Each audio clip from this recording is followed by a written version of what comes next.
पृथ्वीराज तृतीय शासनकाल 1178 से 1192 तक, जिन्हें आमतौर पर पृथ्वीराज चौहान कहा जाता है, चौहान वंश के राजा थे।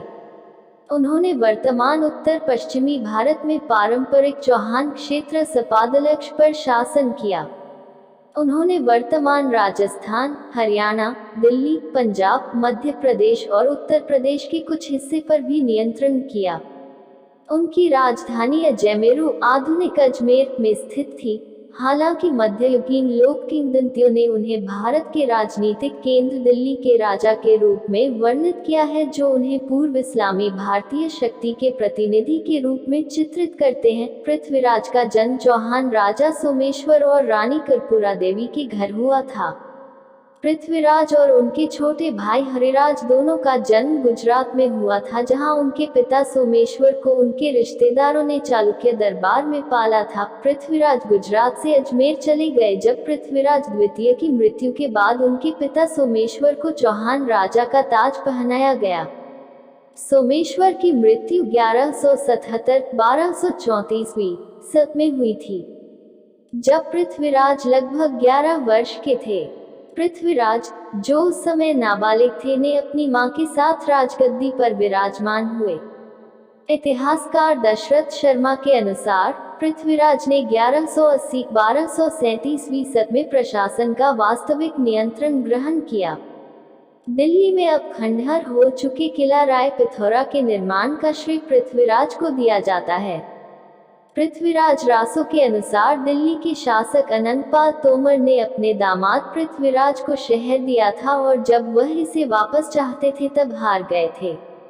यह ऐतिहासिक रूप से गलत है, चूंकि पृथ्वीराज के चाचा विग्रहराज चतुर्थ द्वारा दिल्ली को चौहान क्षेत्र में ले लिया गया था। इसके अलावा ऐतिहासिक साक्ष्य बताते हैं कि अनंतपाल तोमर की मृत्यु पृथ्वीराज के जन्म से पहले हो गई थी।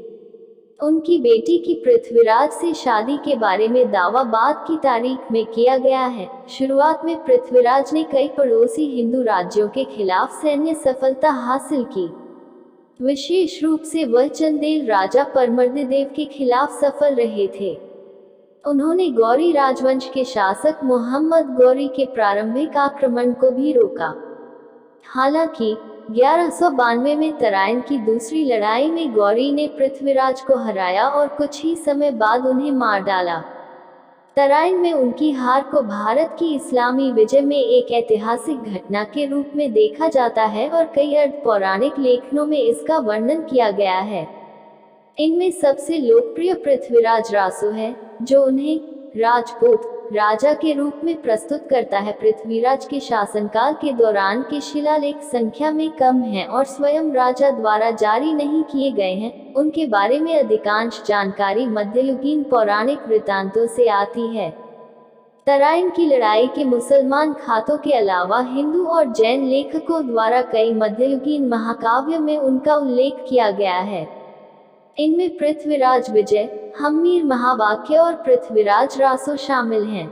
इन ग्रंथों में स्तुतिपूर्ण संबंधी विवरण हैं और इसलिए यह पूरी तरह से विश्वसनीय नहीं है। पृथ्वीराज विजय पृथ्वीराज के शासनकाल से एकमात्र जीवित साहित्यिक पाठ है।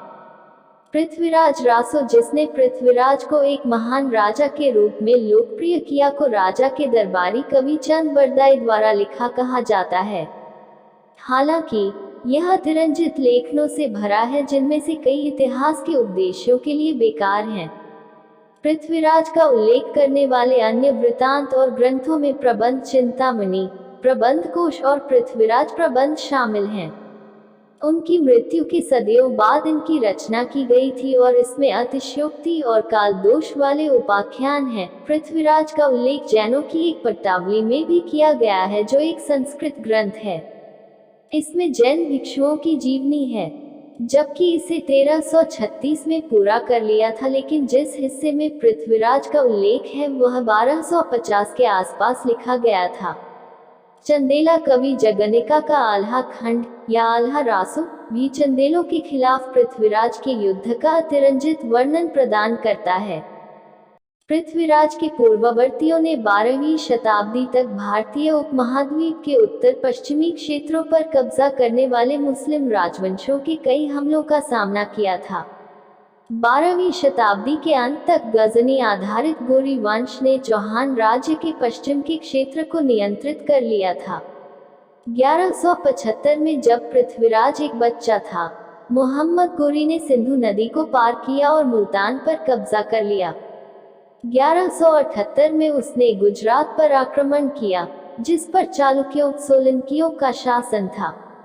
चौहानों को गौरी आक्रमण का सामना नहीं करना पड़ा क्योंकि गुजरात के चालुक्यों ने 1178 में कसरावत के युद्ध में मोहम्मद को हरा दिया था।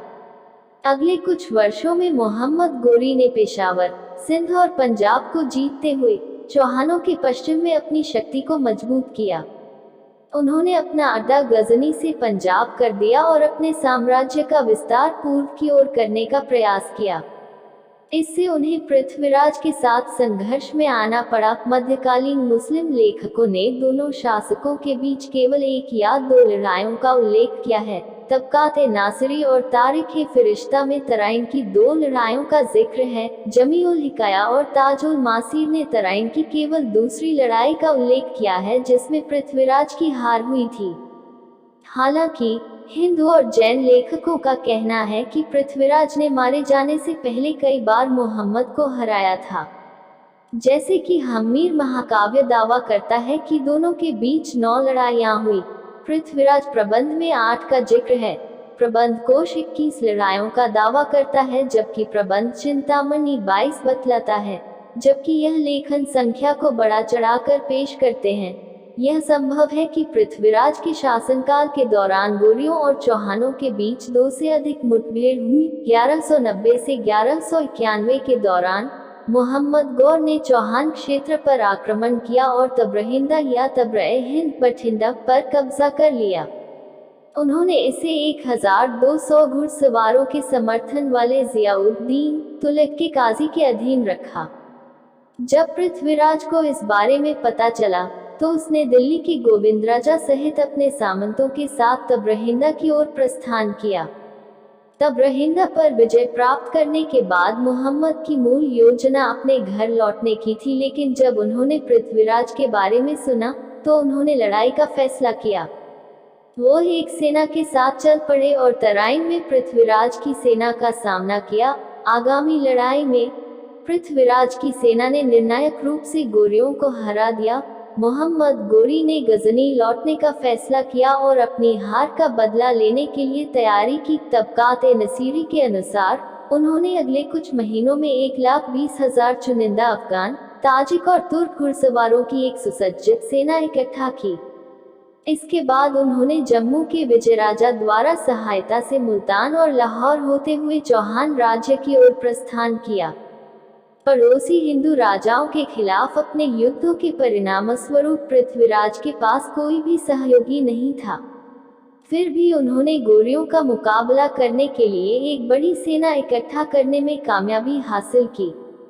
मोहम्मद ने अपने गजनी स्थित भाई गियास-उद-दीन से राय मशविरा लेने के लिए समय लिया। फिर उन्होंने अपने बल का नेतृत्व किया और चौहानों पर हमला किया।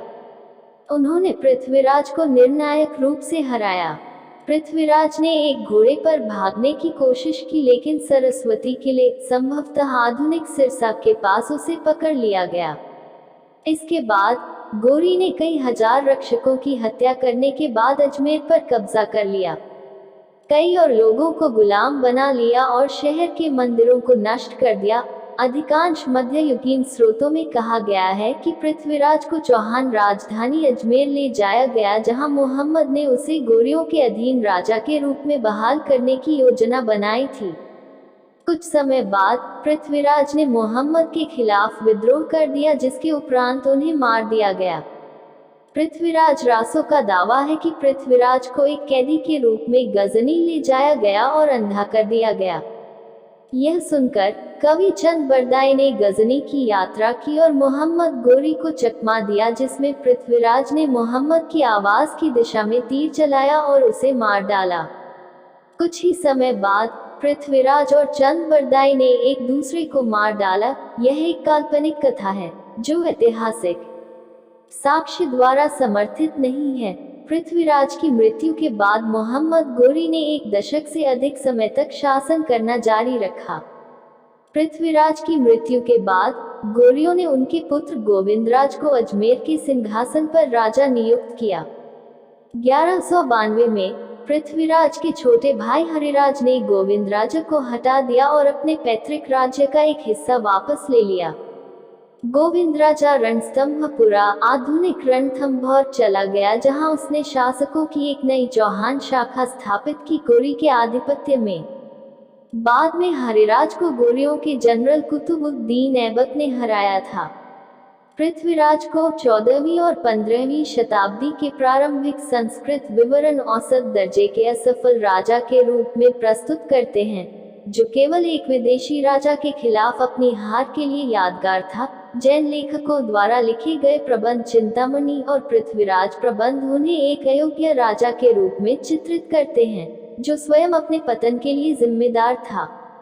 प्रसिद्ध ग्रंथ पृथ्वीराज रासो, जिसको राजपूत दरबारों द्वारा बड़े पैमाने पर संरक्षण दिया गया था, पृथ्वीराज को एक महान नायक के रूप में चित्रित करता है। पृथ्वीराज के वंश को बाद के काल में राजपूत वंशों में से एक के रूप में वर्गीकृत किया गया था, हालांकि उनके समय में राजपूत पहचान मौजूद नहीं थी। समय के साथ पृथ्वीराज को एक देशभक्त हिंदू योद्धा के रूप में चित्रित किया गया, जिसने मुस्लिम दुश्मनों के खिलाफ लड़ाई लड़ी। 16वीं शताब्दी की किंवदंतियों ने उन्हें भारत के राजनीतिक केंद्र दिल्ली बजाय अजमेर के, जो उनकी वास्तविक राजधानी थी, का शासक बताया। पृथ्वीराज को अब अंतिम हिंदू सम्राट के रूप में वर्णित किया गया है। यह पदनाम गलत है, क्योंकि उनके बाद दक्षिण भारत में कई मजबूत हिंदू शासक फले फूले और उत्तरी भारत के कुछ समकालीन हिंदू शासक उनके जितने ही शक्तिशाली थे। पृथ्वीराज को समर्पित कई स्मारक का निर्माण अजमेर और दिल्ली में किया गया है। उनके जीवन पर कई फिल्में और टेलीविजन धारावाहिक बने हैं। इनमें हिंदी फिल्म सम्राट पृथ्वीराज चौहान और हिंदी टेलीविजन धारावाहिक धरती का वीर योद्धा पृथ्वीराज चौहान 2006-2009 शामिल हैं। इनमें से कई पृथ्वीराज को दोषरहित नायक के रूप में दर्शाते हैं और हिंदू राष्ट्रीय एकता के संदेश पर जोर देते हैं। सितंबर 2019 में घोषणा की गई थी। अक्षय कुमार ऐतिहासिक ड्रामा फिल्म पृथ्वीराज में इनका किरदार निभाएंगे। यह यश राज फिल्म्स द्वारा निर्मित की जाएगी, जो कि अब बन गई है और सिनेमा में खूब चली। पूरा वीडियो देखने के लिए धन्यवाद दोस्तों। जय हिंद, जय भारत।